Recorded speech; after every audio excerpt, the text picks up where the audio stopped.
Hey guys, here's some videos I took with the Halogen Tech regarding the new analyzer. Alright, so if we move it, right? Yep, so if you move it, just make sure when you plug it back in, so you plug in the sensor first, you loosen this up. Once you're plugging it back in, tighten this ring, just twist it. Make sure the ejection port's facing up, so our in stream comes from the bottom. The side stream, so wherever's going to the drain, just out the top. So 1/4-inch tubing, then you connect here. There's 4 little grooves on the end of this. All you gotta do to take this off is twist this part, put it back on, just connect those little grooves, twist it back on. We're just setting up calibrations right now. So obviously it's getting some sort of sample already through the water that we have inside. To calibrate, we're just gonna hit menu. Go to calibrate at the top. We have chlorine, pH, conductivity, temperature. Initially with the total sensor, we're gonna do temperature, pH, then conductivity. So for temperature, we just go here. It's just gonna measure it by Celsius. pH, what we recommend on the pH, so once you get your value on the Hawk, SL1000, or whatever you're using for the sample, just do single point calibration.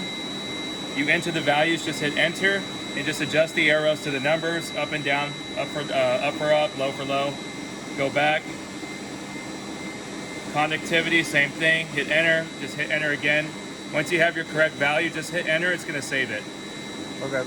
Cool. And then, yeah, for chlorine, I'll show you that. All right, so we regained the references, and for all, so we did conductivity, temperature, pH, free, and mono. Yep. Now we're getting total. Yep, so our main thing initially is getting the reference calibration set, letting it run for about 15-20 minutes, which we did. Jake got the free, mono, total chlorine numbers, so now we're just gonna punch those in. So you just go to menu, same steps, calibrate, go to chlorine. So with this sensor, you would just go to fast chlorine calibration. So we have options. You can do, if you need a free chlorine calibration to 0, we have that option, same with mono. For this sake here, since we already got our values, just do fast chlorine calibration. We can do them all 3 at once. So that's what we're gonna do here. So for total, we got 1.02. Hit enter. Go down the next line. For free, we end up getting 0.2.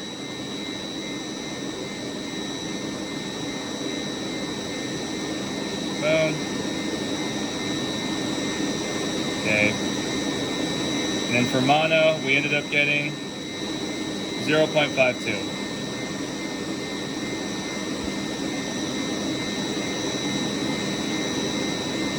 Cool. You hit enter.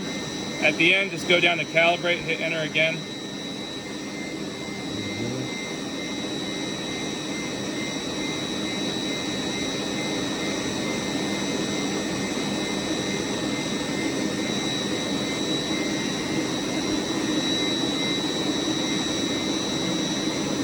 Pretty easy.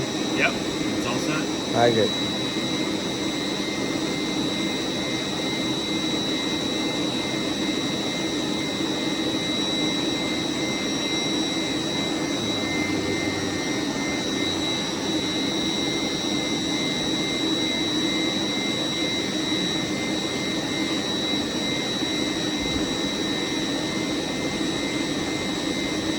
How long does this normally take, you know? It's usually quicker.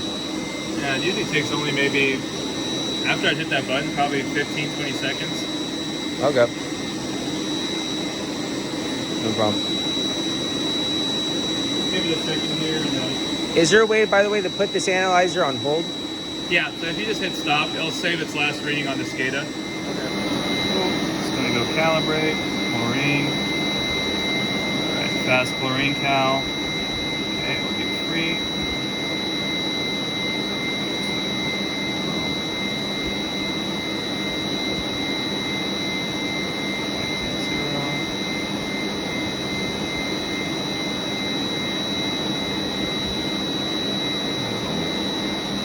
.06.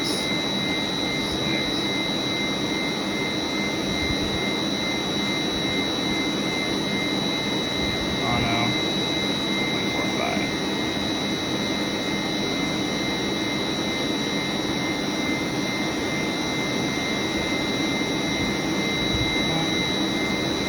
Great, calibrate. There we go.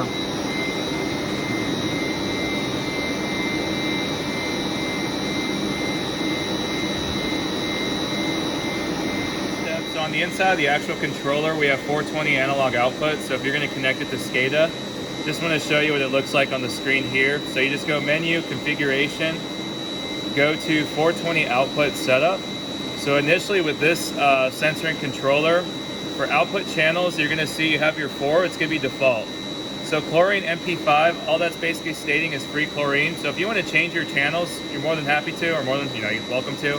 But output 1, so you have free, mono, total, you can decide whatever you want for output 1.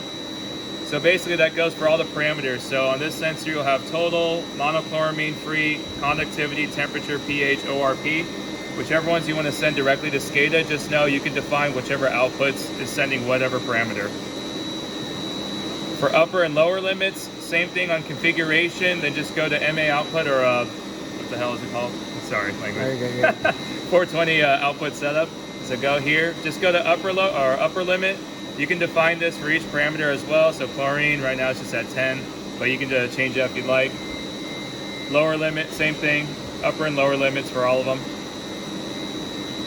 Do the limits affect the scaling of it? I know yeah, like the scaling, but say if I had would it be more accurate to have a maximum conductivity of 10,000 rather than 65,000? Yeah, so that's true. As far as with us, so once we calibrate it, it's going to stay as close to those actual numbers. But so technically, this one's up to 65,000, which is crazy number. Yeah. So yeah, basically to answer your question, yeah, it could make more sense to actually limit it a little bit, rather than going, because you're not going to. If you're getting 65,000, I'm scared. Yeah. So, and then we have averaging too with this unit. So for the actual total analyzer, we get it every 2 minutes. So a 2-minute interval as far as every cycle it's reading. So with that interval, if you're going to average it and send it directly to, let's say, SCADA, one cycle here is 2 minutes. So if you wanted it every 4 or 6 minutes, just do 2. So you're basically multiplying that cycle to whatever that number is. Okay. If that makes sense. So pretty simple, because I know ours reads a little bit quicker than the Hawk unit. So some groups, they would prefer that it comes in every 4 minutes to 6 minutes. So right now, if you set the SCADA, it's going to come by every 2 minutes. Maintenance really and troubleshooting information. As far as for maintenance, but that comes down the line. It's typically once a year that we recommend the preventative maintenance. But you'll see a notification on the actual main screen. It'll give you a warning error. Okay. So it'll show you what parts need to be replaced. Just go to menu, maintenance, and then identify what you're going to replace. Before you actually replace parts, you want to hit stop on the sensor. Yeah. So the sensor's not going to operate as long as there's water inside it, or you could even take it out once you hit stop. Once you do the actual maintenance of the pH probe or the wear parts, then just replace it. Just hit the replace button on what you did. It'll clear that error. And then you just hit resume after you hit the stop. And is there a diagnostic tab that'll tell you the error, or would the error be on the top? Oh, right there. Yeah, so there's a diagnostic tab. So for example, if it was an error, you'll see errors, right? Okay. The only errors I've ever seen, they're pretty rare. That's why this looks really good. But let's just say you get actual air in the sensor. You might see error status 1 or 31. I believe 31 is actually an airlock, so the sensor is pretty much jammed. And you'll notice it right away. Your numbers will go to 0 here. Okay. And then put it in a bucket. Just make sure the ejection port's ejecting water. That usually clears it up right away. Okay. But yeah, you'll notice that right away. It'll notify you. And that's for which error? Error, yeah, error 31. So if it's an error, you'll see it in the bottom right. Okay. If it's a warning signal, you'll see an exclamation point, and more times than not, it's just letting you know what parts to be replaced where there's potentially error in the sensor. Yes, this one's preventative maintenance. This one is an actual error detected. Yeah, okay. An error detected with it. Sounds good. Thank you. Yeah. These are analog outputs. Alright guys, on shutdown, this analyzer can't go dry, so it needs to be properly stored. And this is the new influent valve, so this valve needs to remain open so that the analyzer is constantly getting flow. Alright, I hope this video was helpful.